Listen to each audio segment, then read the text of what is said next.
ኢትዮጵያ የባህር በር ማግኘት የምትችልባቸው ዓለም አቀፍ ሕጎች አሉ። የሶማሊያ ፕሬዝዳንት ሐሰን ሼህ መሐሙድ።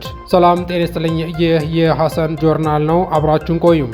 የሶማሊያ ፕሬዝዳንት ሐሰን ሼህ መሐሙድ ኢትዮጵያ የባህር በር ማግኘት የምትችልባቸው በዓለም አቀፍ ደረጃ ተቀባይነት ያላቸው አማራጮች አሏት አሉ። ፕሬዝዳንቱ በሀገራቸውና በቀጠናዊ ጉዳዮች ላይ ከአልአረቢያ ቴሌቪዥን ጋር ባደረጉት ቆይታም የኢትዮጵያን የባህር በር ጥያቄና የታላቁ ህዳሴ ግድብ በተመለከተ ሀሳባቸውን ገልጿል። የባህር በር በተለይም ለአንድ ሀገር ኢኮኖሚ እንዲሁም ለጸጥታና ደህንነት ወሳኝ መሆኑን ገልጸው ኢትዮጵያ የባህር በር የማግኘት ፍላጎት እንዳላት አንስተዋል።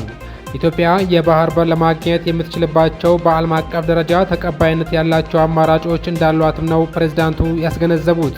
ፕሬዝዳንት ሐሰን ሼህ መሐሙድ ታላቁ የኢትዮጵያ ህዳሴ ግድብ በተመለከተ በሰጡት አስተያየት ግድቡ ከኢትዮጵያ ባሻገር ለቀጠናው ሀገራት ጉልህ አበርክቶ አለውም ብለዋል። ባሳለፍነው ሳምንት በተካሄደው የግድቡ ምረቃ ላይ የተገኙት ፕሬዝዳንቱ የግድቡ ዓላማ በዋናነት የኤሌክትሪክ ኃይል ማመንጨት መሆኑን በቃለ ምልልሱ ላይ አንስቷል። ግድቡ በኢትዮጵያ ኢኮኖሚና ለቀጠናው ሀገራት ከፍተኛ አበርክቶ ይኖረዋል ያሉት ፕሬዝዳንቱም ኢትዮጵያ ለኬንያ፣ ሱዳንና ጅቡቲ የኤሌክትሪክ ኃይል እያቀረበች መሆኑን ጠቅሷል።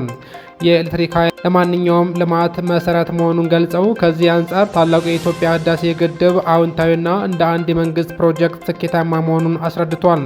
ሀገራቸው በግድቡ ዙሪያ በተለይም በኢትዮጵያ፣ ግብፅና ሱዳን መካከል አዎንታዊ መፍትሄ ለማምጣት የሚደረገውን ጥረት ለመደገፍ ዝግጁ መሆኗን አረጋግጧል። ኢትዮጵያና ሶማሌ ሰፊ ድንበር የሚጋሩ ሀገራት መሆናቸውን ያነሱት ፕሬዝዳንቱ ኢትዮጵያ በአፍሪካ ህብረት ተልዕኮ ውስጥ በሶማሊያ ሰላም ማስከበር የምታደርገውን ተሳትፎ አውስተዋል።